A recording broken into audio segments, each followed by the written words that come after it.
السلام عليكم ورحمة الله وبركاته. كلنتو نكسن وراليال كسو دوادا قناتكينا waxaan ahay Ibrahim Jiif waxaan idin wadaagi doonaa maanta qiso aad iga yaabisay taasoo itaabatay oo aan aad ula damqaday aan rajaynayo adina markaa daawato inay noloshaada iyo fikirkaaga dhanka familiga ah iyo quseeya dhankaas iyo awlaada iyo nimcada sida ay u yihiin markaa daawato noloshaada saameyn doonto oo adigana aad la yaabi doontid sidaan wada ogsoonahay oo muuqaalkeena badankiisuna caawa qusay doono waxa qusay doona gabi ahaanba caruurta iyo awlaada haddii Ilaahay yiraahdo oo ummadda Ilaahay ku manaysto awlaad waa nimco iyo amaano Ilaahay cid uu doono uu siiyo awlaadu sidoo kale waa muraayada qoyska ay indhaha ku nuursadaan taasoo markay waalidku arkaan ubad ama caruur hooyo iyo aabba leh ay raxmadda iyo naxariista ku soo horsato qalbiyadooda sidii hal gudlatay jacayl ay u qabaan ilmahooda awoodod waxay dhahaan ilmaha markii laga hadlaayo ilmuhu waa bahjatul fuaad wa masdaru saad waa laabta ay qurxiyaan oo ay ka farxiyaan waana liibaan iyo farxad qofkii heesta oo dareemo ilaahayna quraankiisa ayuu ku sheegay oo wuxuu yiraahday almaalu wal banuuna zinatul hayaatid dunya sidoo kalena meelo badan ay ku soo aruureen in caruurtu ay tahay waxa qalbiga raxmadda iyo farxadda u abuura qurratu a'yunin iyo aayado badan oo ku soo aruuray ayaa jira iyadoo aan sidaas ogsoonahay ayaa Allah subhanahu wa ta'ala wuxuu sheegay quraankiisa inuu u kala qaybiyay ummadda oo sidoo kale asagu uu yahay mid kaliya ee maamula go'aankana ka gaara qofka iyo waxa uu ku marneysanayo wuxuuna ummadii u kala qaybiyay 4 qaybood taas oo qof walba wax gooniya oo ku irsaaqay Ilaahay subhanahu wa ta'ala maadaama uu yahay kan kaliya ee nolosha noocaas ama caruurta iyo farxadda noocaas go'aanka ka gaara wuxuuna yiraahday lambarka koowaad Ilaahay ayad quraan ku wada sheegay 4tooda laakiin waa ku kala nambarinaya lambarka koowaad Ilaahay wuxuu yiri yahabu liman yashaa inaathan Ilaahay cidoo doono ayuu dumar ama gabdha siiyaa lambarka labaad yahabu liman yashaa dhukura Ilaahay qofka uu doono ama cidoo uu doono ayuu awlaad wiilal la siiyaa ama dhanka iyo rag ah siiyaa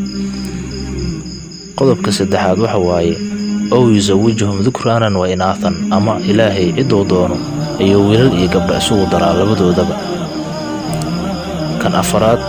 ee dadka uu Ilaahay u kala qaybiyay dhanka iyo awlaada sismadooda ayaa wuxuu yahay Ilaahay wuxuu yiri wayaj'al liman yashaa aqiiman Ilaahay cidoo doono ayuu aqiim ama madhaleys ka dhigaa qodobka u dambeeya oo ah qofka aqiimka ah ama madhaleyska ah ayaa ah qodob aad iyo aad u naxdin badan Ilaahayna laga meengala subhanahu wa ta'ala Ilaahay nooma qadaro waxaa jirta qisooyin badan oo quseeya arrintan laakiin se kuwa kaleeto iyo saddexda qaybood oo kaleeto oo ka horeeyda sida dadka gabdhaha haysta ama wiilasha dhalay ama labadoodaba Ilaahay isugu daray waxaa jira in badan oo ayaga kamida oo aan ogsooneyn nimcadaas Ilaahay siiyay waxa ay tahay iyo waxa ay uga dhigan tahay in badan kamidana way wanaagsan tahay waxay og yihiin in inay nimco tahay Ilaahay subhanahu wa ta'ala ku irsaaqay hayeeshee dad waxaa jira nimcadaas Ilaahay subhanahu wa ta'ala amaanada oo uga dhigay Ilaahayna qalbiyadooda oo nuurka uga dhigay aysan sidii la rabay uga faa'iideysan Ilaahay subhanahu wa ta'ala aysan ku aqoonsanin halka dhigood ama dad ayaga lamidana ay raadinayaan ayna ka walwalayaan waaba salaad jumca khutbada iyadoo laga baxay ayaa walaal aan Soomaali ahayn oo muslim ahaa ayaa intuu yimid wuxuu yiri sheekhow walwal adduun maanta ma ku hayaa markaasaan iro qof uu san hayn miyaa jira wax aad ka walwalsan tahay maanta ma jiraan طبعا boqolaal shay baa laga yaabaa inaan ka walwalsanahay ma halka shay oo walwalka ugu badan noloshaada ku haya halka shay oo caawa hadii awood lagu siiyo inaad wax ka qabato aad ka qaban kari lahayd 2 ma aha 3 ma aha 4 ma aha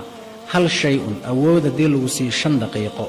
ama 5 ilbiriqsi aad wax uga bedeli karto maxay ahaan lahayd masaajidkan oo kale aan joognaa halkan aan taagana ما حسوستو erayadii aan ku irisan u iri laakiin waxaan xasuustaa inaan ku iri aabbahay allah u naxariista ah oo markay aad u xanuunsanaa oo kansar uu hayay dhowr bilood mindhaa sanad ka hor intuu ilaahay uusan oofsan ayaa aan u malayn inaan ku eri haddii maanta awood aan lahaan lahaa aan wax ku qabto oon wax ku bedeli karo oon qof wax siin karo aan ogahay inaanan siin karin awoodda haddii caawa la isiin lahaa aabbahay oo 30 sano sariir saarnaa ayaan caafimaad siin lahaa waan ogahay oo ilaaha bixiya laakiin dee waa iska su'aal waayahay markaasaan eri adiguna markaasuu wuxuu yidhi walaalow 25 sano oo la soo dhaafay mas'alo idhibaysoo kurba igu haysay ayaa ilaa maanta igu haysa walwalka ugu weyn iyo walaaca ugu weyn iyo muraaradalaaca ugu weyn oo noloshayda maanta aan oran kara wuu ihayaa oo qalbigayga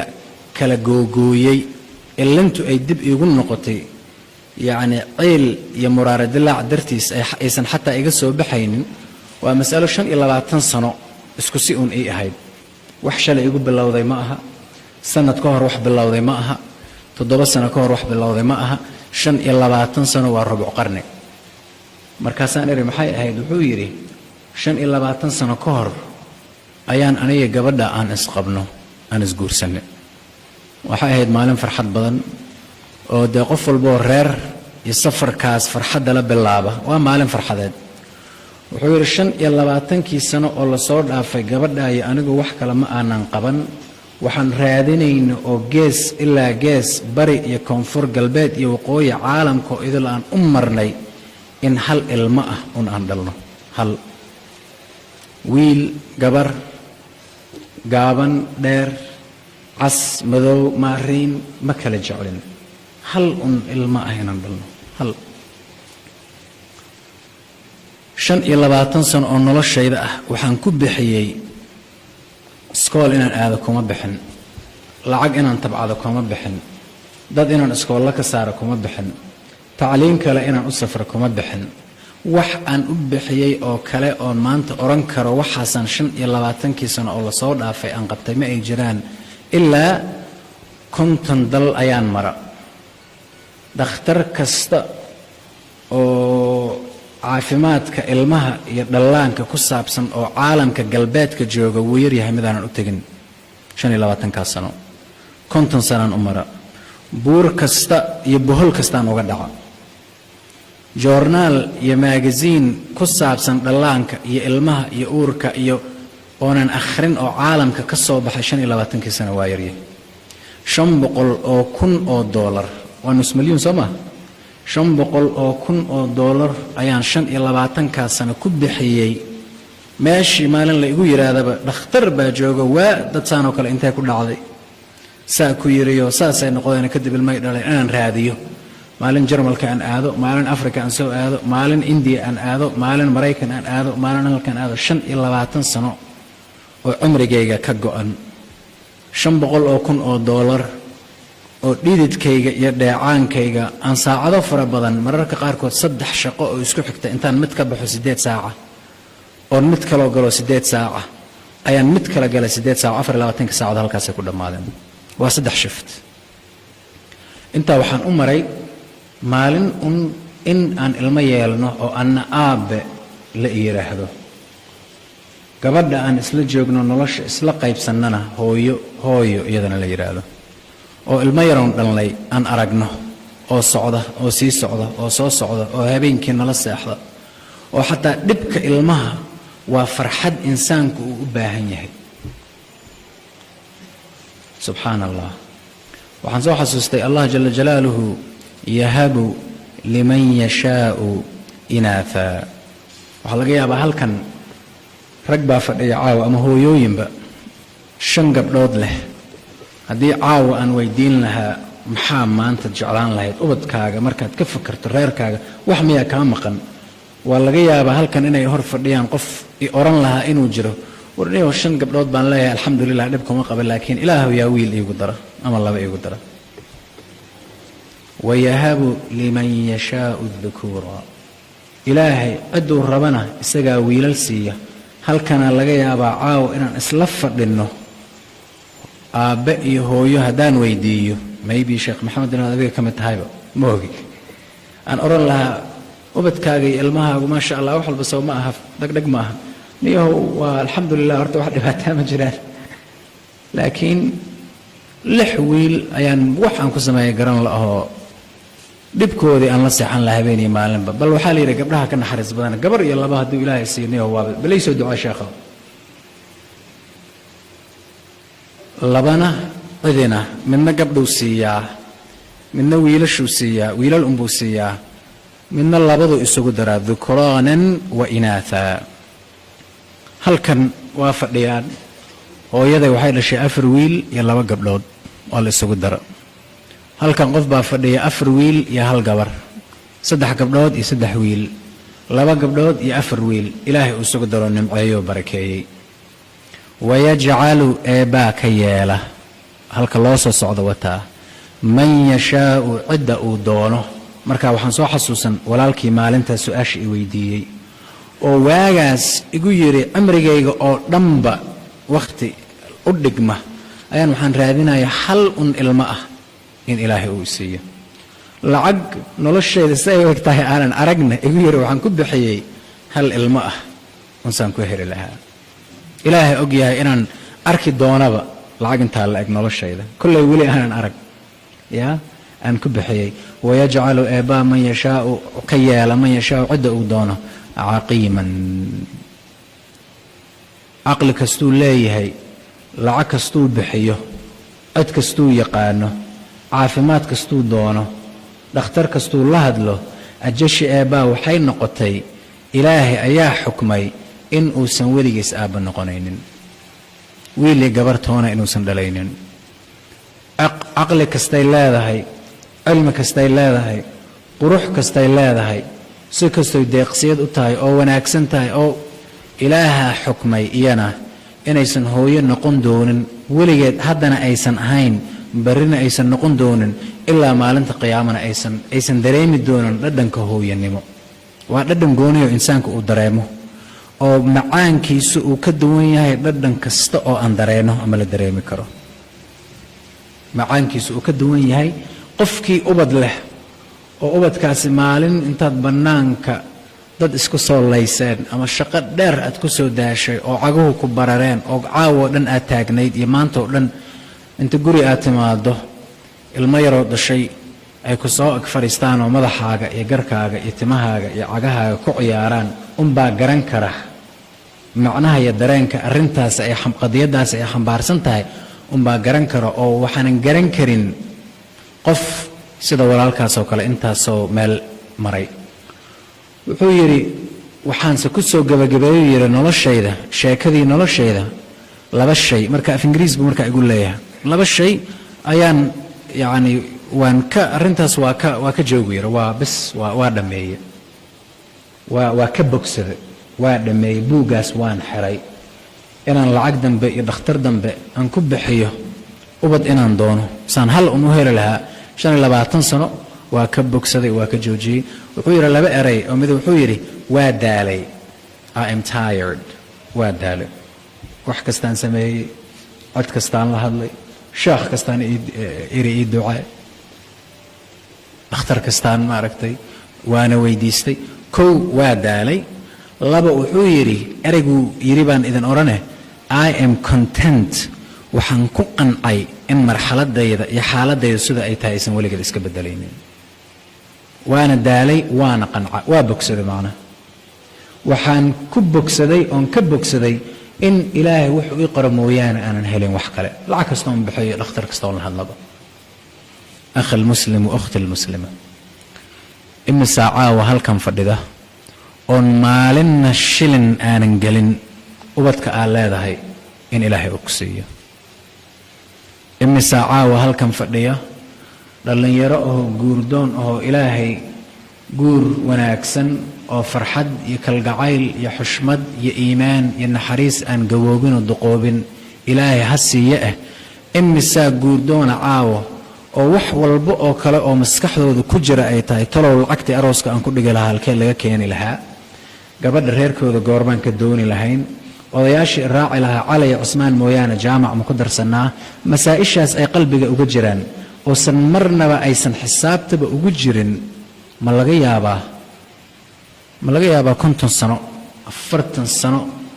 inaan isqabno qofkaas ilaahay calafka igu dari doono oon ubad ilaahay uusan siinin ma laga yaabaa waxaan idiin xasuusiyey anna aan isku xasuusiyey maxaa yeelay ilaahay qofka samafalaha iyo wanaagga uu sameeyo marna ma dayaco in allaha laa yudiicu ajra almuxsiniin walaalkii sanooyin kadib ayaan mar ismaqalna weli ubad ma uusan lahayn gabadhii weli waa wada joogaan wuxuu igu yidhi akhi maxamed diiniyow ilaahay wax kasta oo kale waxaa iiga muhiimsan oon uga mahad celiyaa gabadhii adduunka ugu naxariista badnayd oo ugu dulqaadka badnayd oo iigu jeclayd oo iigu baarisanayd oo iigu hadal macaanayd oo iigu arxan fiicnayd oo iigu ixtiraam badnayd aniga iyo ehelkayga iyo waalidkayba ayuu ilaahay isiiyo inta badan iyadaaba i ilowsiisay